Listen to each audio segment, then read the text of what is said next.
الرحمن الرحیم کی مختصر جامع تفسیر سنیے۔ الرحمن الرحیم یہ دونوں اللہ تعالیٰ کی صفات ہیں۔ رحمان کا مطلب عام الرحمہ ہے اور الرحیم کا مطلب تام الرحمہ ہے۔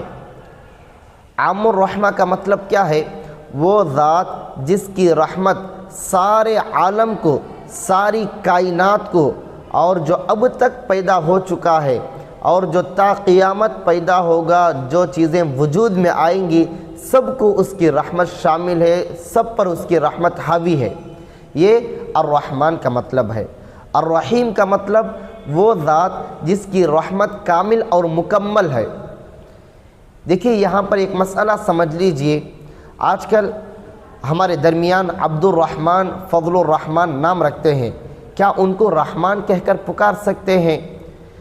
اس نام میں تخفیف کر کے عبد ہٹا کر رحمان کہہ کر پکار سکتے ہیں؟ تو جواباً عرض ہے، رحمان کہہ کر پکارنا ناجائز ہے، گناہ ہے، کیونکہ اللہ، لفظ اللہ جس طرح اللہ تعالیٰ کے ساتھ مخصوص ہے، یہ کوئی اور بندہ نام نہیں رکھ سکتا، اسی طرح رحمان بھی یہ اللہ کے ساتھ ہی خاص ہے، کوئی دوسرا بندہ نام نہیں رکھ سکتا۔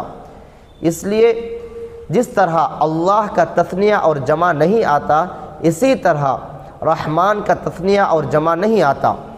دیکھیے بندوں میں کوئی بھی بندہ ایسا نہیں ہے جس کی رحمت ساری مخلوقات کے اوپر ہو، اور رحیم یہ انسانوں کے لیے بولا جا سکتا ہے، جس طرح اللہ رب العزت نے قرآن کریم میں فرمایا رؤوف الرحیم، نبی پاک صلی اللہ علیہ وسلم کے لیے رحیم بولا جا سکتا ہے۔